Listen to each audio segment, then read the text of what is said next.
Good afternoon and welcome to our first episode of Sports Pulse Houston. I'm your host, George Lewis. Glad to have you with me today.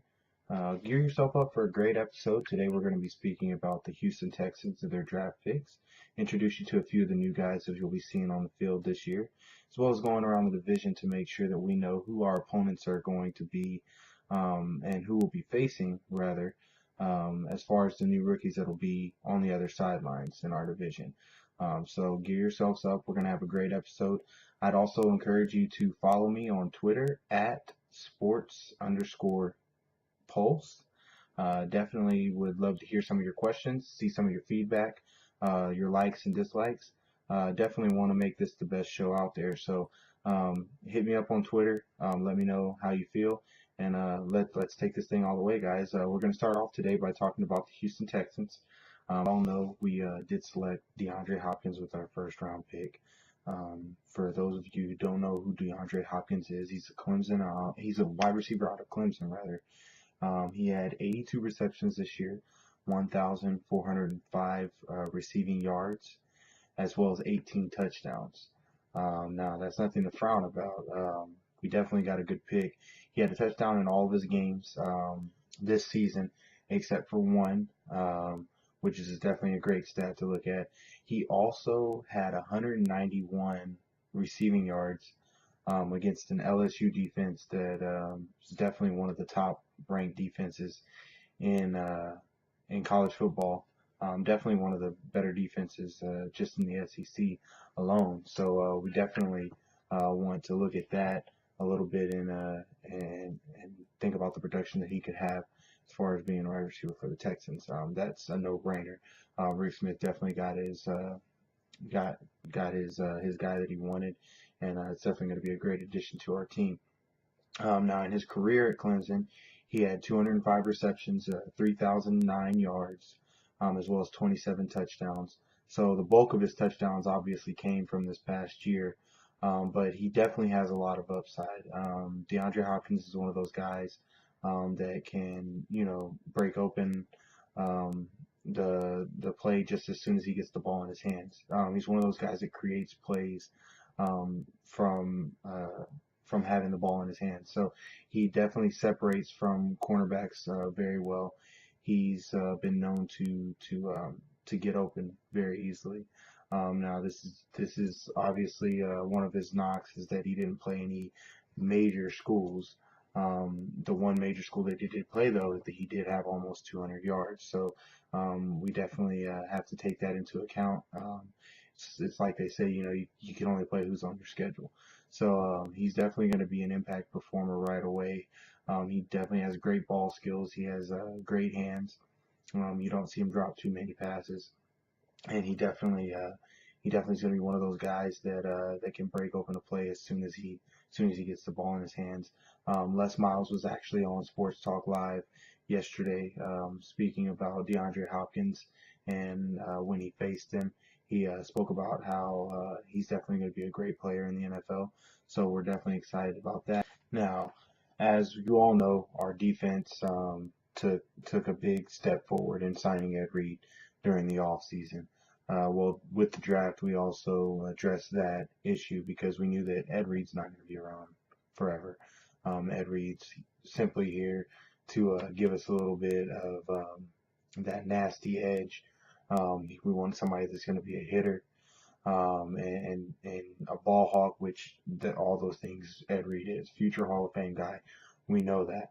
So what we want is for him to be able to mentor someone and pass that ball hawking ability down.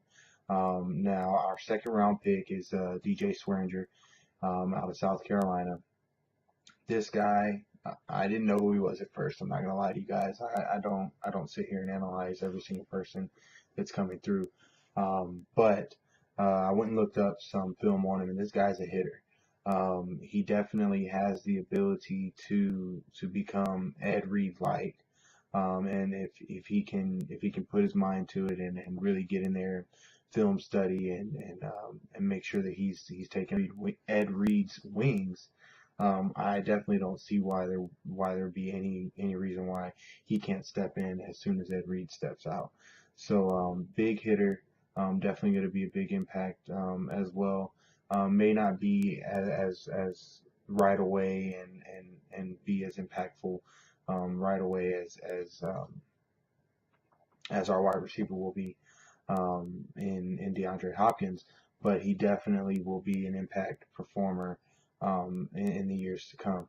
Ed Reed has talked about wanting to come here and help someone and mentor someone and making them better, and this is the perfect opportunity for him to do that. We definitely are excited about the addition of DJ Swearinger and can't wait till we get to see him out on the field. We've talked a little bit about how our first two picks are going to have an impact on our football team, and that they may, start right away as far as DeAndre Hopkins goes, and DJ Swearinger may be a long-term project. But what I wanted to get into as well is our third and sixth round pick. Now it was kind of strange to most of us. We took two offensive tackles in this draft. One out of North Carolina in Brennan Williams, and another one out of San Jose State in David Quisenberry or Quesenberry. Now it was kind of awkward to most of us to learn that, and we look at our situation and we say, well, we don't really need that many tackles, but that brings up the question of is Derek Newton really as healthy as we may think he is? Now it was said that he was just supposed to be going through a routine surgery, that he would be back, for the start of the preseason, and now it may look like it's a little bit more serious than it really is. No one's really privy to that information, I guess, except for the team doctors and of course Derek Newton and the coaching staff. But definitely something that was a surprise to me, and I'd like to know what you guys think of that. So our Twitter question of the week will be, um, with the Texans' addition of the two tackles in the draft, do you think that they're looking to upgrade the position, or is it just something that they're doing to safeguard themselves? So once again, like I said, my Twitter handle is @sports_pulse. So go ahead and give me your answers on that on Twitter. I'll be glad to answer those back, and we'll definitely present some of the answers, best ones on next week's podcast. So now we'll be going on to our divisional opponents. We'll start off with the Indianapolis Colts with their first round pick.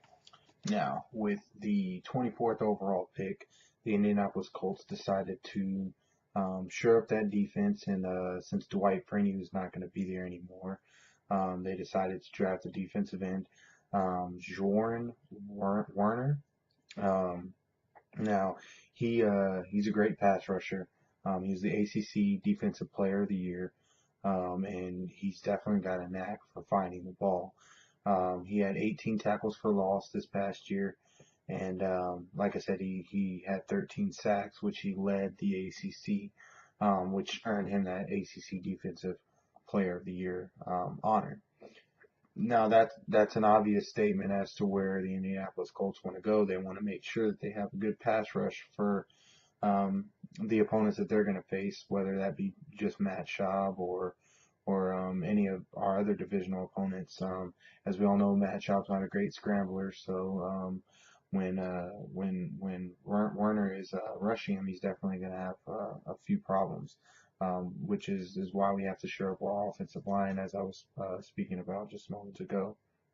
So Werner's going to be one of those guys that kind of sets the edge for the Indianapolis Colts. He'll come in and be an impactful starter right away. Now, Chuck Pagano actually drafted Paul Kruger a few years ago when he was in Baltimore. And Werner seems to be that type of guy. He seems to be the same mold. So he's going to fit in pretty well in this scheme and hopefully do well. I mean, not hopefully for us, for the Texans, we really don't hope that he does well. But I mean, as an individual, we always wish him the best. He's like I said, he's a great pass rusher, and he's definitely looking to make an impact right away. So that was the Colts' first pick. Now, as far as our other divisional foes, the Jacksonville Jaguars, they took an offensive tackle by the name of Luke Joku. Um, Now, he was projected to go first overall, but Eric Fisher was kind of in the same area as Jokel. I honestly feel like Jokel is the better tackle out of Fisher and Jokel because he Jokel has had more elite competition. He played in the SEC last year, playing for A&M, and he knows what it's like to block those defenders that are pro style, the ones that are more elite. So Jacksonville definitely got a steal with that second pick, and that's definitely going to give our defense some competition as far as trying to get to the quarterback, whoever that may be in Jacksonville. I'm not even sure that they know that their starting quarterback is going to be Blaine Gabbert, but if that's the one they decide to go with in the future, J.J. Watt can still be in his lap. I don't think Joe Cool will be um, that great to start off with as far as blocking a Hall of Famer like J.J. Watt, but he's definitely good at his position. Otherwise, he wouldn't have gone second overall. But definitely Jacksonville got a steal on that one. And then our final draft talk will be centered around the Tennessee Titans, our other divisional opponents, who selected the offensive guard out of Alabama and Chance Warmack.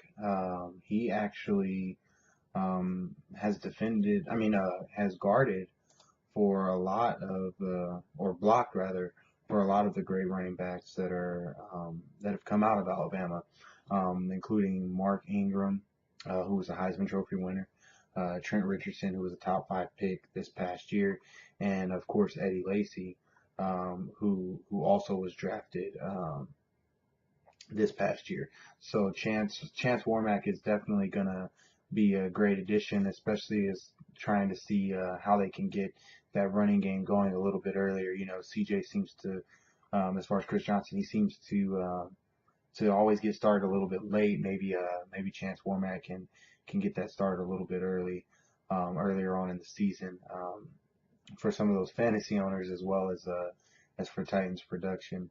Um, now now, like I said, he's an athletic guard. He definitely can get out there and block beyond the line of scrimmage. He's very agile. He can pull block and lead block for Chris Johnson and definitely do a great job at that. So that pretty much wraps up our AFC South draft talk for this week. But we definitely want to hear your feedback. Like I said, it's my first episode. Had a few jitters and that whatnot, but we definitely want to hear your feedback. So hit me up on Twitter at sports_pulse. And let me know how I did. If you think I sucked, I still want to hear that opinion. I want to make sure that when I'm putting these videos out there, that you guys appreciate them. So if I did a great job, let me know. If you think that you have any questions or you want me to answer some of your questions on air, go ahead and tweet me at me on Twitter, and I'll be glad to answer some of those questions next week. So I appreciate you guys tuning in, and I look forward to hearing that feedback. Thanks, guys.